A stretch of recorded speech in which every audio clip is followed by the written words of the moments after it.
Cuando uno acude a una agencia inmobiliaria, ¿para qué es? ¿Para vender su piso? Para vender su piso, dice el compañero. Para informarse. ¿Para informarse de qué? Habitualmente de cosas relacionadas con una vivienda. Ya puede ser venta, Alquiler, permuta. Es decir, cuando uno acude a una agencia inmobiliaria, acude en busca de servicios relacionados con el sector inmobiliario, ¿no? Bien. De todas formas, estaréis conmigo que lo habitual es que, o lo más característico de las agencias es que se dediquen a la venta, a la compraventa de inmuebles, pero también se hacen muchas operaciones relacionadas con el alquiler. Incluso hay algunas oficinas que consideran los alquileres algo marginales, mientras que hay otras que realmente hacen un volumen de operaciones de alquiler muy importante. Lo que vamos a ver a lo largo de la tarde de hoy, en esta hora y media, son unas nociones muy básicas en materia de alquileres para que vosotros, cuando abordéis una operación relacionada con el alquiler, tengáis esas nociones mínimas que os permitan enfocar la operación y os permitan hacer la operación de una manera segura, tanto para vosotros como para el cliente. ¿De acuerdo? Mirad, cuando hablamos de alquileres no hablamos, por ejemplo, de algo que esté sujeto a una única norma. Hoy en día podemos encontrarnos con un contrato de alquiler o contratos de alquiler sujetos a distintas normativas. ¿Alguien ha oído hablar de los contratos de inquilinato? No. ¿Y alguien ha oído hablar de los inmuebles con bicho? ¿Qué es eso de un inmueble con bicho?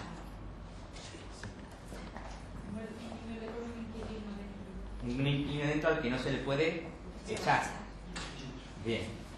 Pues cuando hablamos de contratos de inquilinato que coinciden con los inmuebles con bicho, estamos hablando, por ejemplo, de relaciones arrendaticias sujetas a una ley del año 64. ¿De acuerdo? Y la ley del año 64 se caracterizaba porque cuando el arrendador firmaba el contrato de arrendamiento, el arrendatario podía quedarse en esa vivienda durante todo el tiempo que le viniera en gana, independientemente de la duración del contrato. Es decir, pactaban, imaginemos, un año y pasaba ese año y el arrendatario se podía quedar ahí sin edil hasta que lo trajera. ¿De acuerdo? ¿Eso por qué se hace en el año 64? Bueno, pues porque la situación del país era complicada, no era tan bollante, se trataba de que todo el mundo tuviese un sitio donde estar y evidentemente si yo alquilo mi casa es porque tengo otra casa donde al menos vivo, ¿no? Entonces se trataba de proteger a ultranza al inquilino, que era el que no tenía vivienda en propiedad. Bien, esta fórmula de que el inquilino pudiese tirarse la casa todo el tiempo que quisiera, ¿creéis que fomenta o no que haya muchos alquileres? ¿Qué creéis? ¿Creéis que al arrendatario le gusta? Pues evidentemente no fomentaba mucho el alquiler, porque una vez que se suscribía un alquiler, el arrendador, que era el propietario, pues prácticamente casi se podía despedir del piso, ¿no? Eso sí, siempre y cuando el arrendatario, entre otras cosas, le pagase y cumpliese lo establecido a la ley. Bien, pues como era una situación no muy buena para los alquileres, conforme la situación del país fue mejorando, en el año 85 se aprobó el decreto Boyer.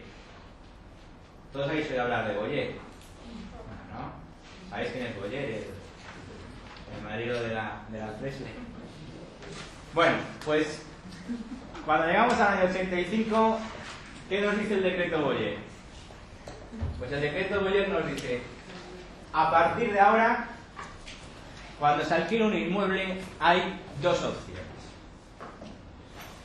Que las partes acuerden que el contrato se sigue rigiendo por la ley del 64, de tal manera que el inquilino se pudiera quedar ahí pues todo el tiempo que estimase bien, o las partes pueden optar que la duración del contrato será la que ellos mismos establezcan. Es decir, que si decimos 3 años, pues el contrato dura 3 años. Si decimos 4 años, el contrato dura 4 años. Y eso es lo que en definitiva introdujo el decreto Boyer. Hombre, esto mejoró un poco el mercado del alquiler, pero fijaros, pasamos de que el inquilino no se podía ir a que si el arrendador y el arrendatario pactaban que a los años se tenía que ir, a los 2 años, este señor se iba porque el contrato quedaba extinguido. ¿De acuerdo? Bien, esto era una situación algo caótica, algo preocupante.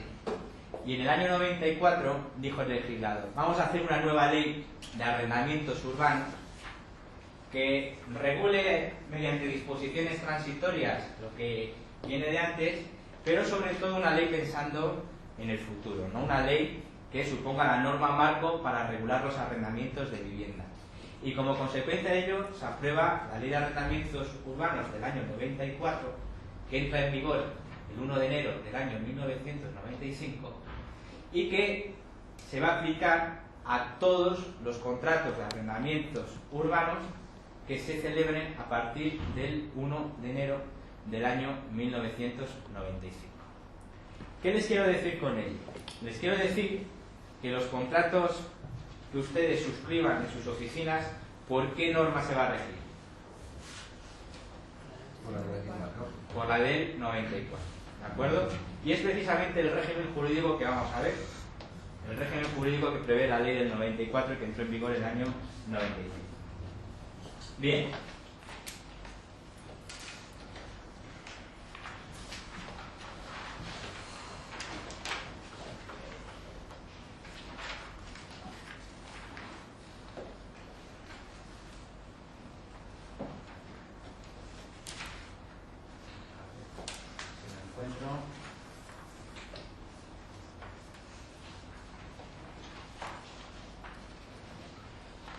La ley del 94 tiene una enorme ventaja, y es que, fíjense ustedes, nos dice que solo existen 2 tipos de contratos de arrendamiento: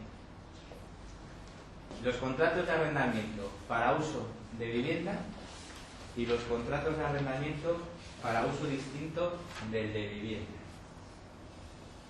¿Y qué se entiende por contrato de arrendamiento de vivienda? Nos lo dice el artículo 2 y lo tienen ustedes en pantalla. Contratos de arrendamiento de vivienda será todo aquel cuyo destino principal o primordial sea el de satisfacer la necesidad permanente de vivienda. Es decir, se va a considerar que un contrato es un contrato de arrendamiento de vivienda si viene a satisfacer la necesidad permanente de vivienda ¿de quién? ¿Del arrendador o del arrendatario? El arrendatario, que es el que la va a ocupar y va a hacer uso de ella. ¿Y qué se entienden por arrendamientos distintos o para uso distinto del de vivienda? Todos aquellos que no vengan a satisfacer la necesidad permanente de vivienda.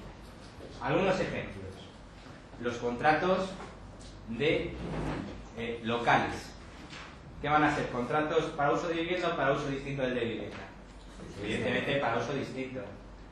Los contratos, por ejemplo, de arrendamiento en el que se alquile una oficina va a ser para uso distinto. Una nave industrial va a ser para uso distinto. Y los contratos de arrendamiento de temporada, es decir, aquel contrato de arrendamiento en virtud del cual a mí un señor propietario me alquila 2 meses su inmueble en Alicante para que yo me desplace allí con toda mi familia, incluido el perro, ¿eso va a ser contrato de vivienda o contrato de uso distinto del de vivienda? ¿De vivienda? De uso distinto del de vivienda. Yo me voy allí 2 meses a pasar un periodo vacacional, pero mi vivienda realmente, ¿dónde está? Pues donde esté. En mi caso, aquí en Madrid. Pero esa vivienda de Alicante por 2 meses no va a satisfacer mi necesidad permanente de vivienda. ¿Les queda clara la idea? ¿A partir de qué periodo de tiempo se considera? Muy buena pregunta. Nos dice el compañero, Y bueno, ¿y a partir de qué periodo de tiempo es para vivienda o para uso distinto de vivienda? Pues no hay un periodo de tiempo. Es decir, uno no está en presencia de un contrato de vivienda de uso distinto en función del plazo, sino en función siempre de la finalidad para que se alquile esa vivienda. Digamos que es por destino. ¿Usted qué va a destinar la vivienda? ¿A la necesidad permanente? Vivienda. ¿Usted qué va a destinar el inmueble? A una cuestión que no tiene que ver con la necesidad permanente de vivienda, despacho profesional, local de negocios, vivienda vacacional, entonces contrato para uso distinto del de vivienda. Evidentemente el plazo nos ayuda a deducir si ese señor va a utilizarlo para vivienda o no. Un contrato de arrendamiento para 3 meses, pues a lo mejor se puede deducir que si lo alquilo solo 3 meses, pues eso no va a satisfacer mi necesidad de permanente de vivienda, porque me voy a desplazar 3 meses por las razones que sean. Puede ser por vacaciones, puede ser porque tenga que acometer un trabajo o por cualquier otra circunstancia. Pero si mi apartamento en la playa, en Alicante, en vez de para 2 meses de verano, te lo alquilo para 1 año, ahí sí se podría considerar de vivienda. No, porque me lo puedes alquilar para 1 año, pero yo solo ir 2 meses. Son puntos objetivos. Entonces, La residencia habitual sería Madrid. ¿Eh? La residencia habitual Claro. es Madrid y luego... Tú me alquilas un apartamento en Alicante 1 año. ¿cómo se considera vivienda? Si te empadrona, por ejemplo, en No, Alicante, porque no, tiene que constituir tu centro vital, en torno al cual va a girar tu vida, donde vas a tener tus domiciliaciones, donde vas a tener tus notificaciones, es decir, la vivienda, a partir de la cual vas a desarrollar tu vida, con el trabajo, con el colegio de los niños, son muchas circunstancias, ¿no?, las que pueden incidir, pero todo es ser donde vayas a vivir, donde vayas a residir realmente, ¿no? ¿De acuerdo? ¿Queda clara la idea? ¿Seguro? Ya vemos cómo el plazo no tiene que ver con el destino de la vivienda, ¿eh? Un plazo corto me puede hacer pensar que el destino no es el de vivienda, pero no tiene nada que ver, son cuestiones distintas. ¿Alguna duda? Mirad, pese a lo que les acabo de decir, la propia ley de arrendamientos urbanos nos dice, vale, muy bien, eso os queda muy claro, pero en todo caso yo voy a excluir del ámbito de aplicación de la norma determinados tipos de viviendas o determinadas relaciones. Y nos dice la ley: quedan excluidos del ámbito de aplicación de esta el uso de viviendas de los porteros, guardas, asalariados, empleados y funcionarios que tengan asignadas por razón del cargo que desempeñen o del servicio que presten. Es decir, seguramente todos hemos visto alguna vez la serie Aquí no hay quien viva, ¿no? Y en esa serie hay un protagonista que es el portero. Y el portero ocupa una casa. Esa casa, ¿qué relación jurídica tiene el portero con la comunidad de propietarios? ¿Tiene un contrato de arrendamiento? ¿Vive allí? ¿Tiene un contrato, entonces podríamos decir, ¿tiene un contrato de arrendamiento de vivienda? No, porque lo excluye. Usted tiene esa casa en razón del cargo que desempeña, en este caso, en esta finca. De tal manera que si yo a usted le despido, usted no me puede venir alegando los derechos que le reconoce la ley de arrendamientos urbanos, porque usted tiene que abandonar el inmueble. ¿Lo veis? ¿Qué otros tipos de viviendas quedan excluidas? Dice, las viviendas militares, cualquiera que fuese su calificación y régimen, que se regirán por lo dispuesto en su normativa específica. Bueno, existen viviendas adscritas a los fuerzas armadas y a los fuerzas y cuerpos de seguridad, pues ellas tampoco se rigen por la ley de arrendamientos urbanos.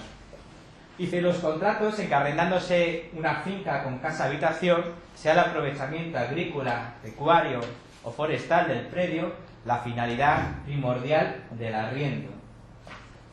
Imaginémonos un supuesto.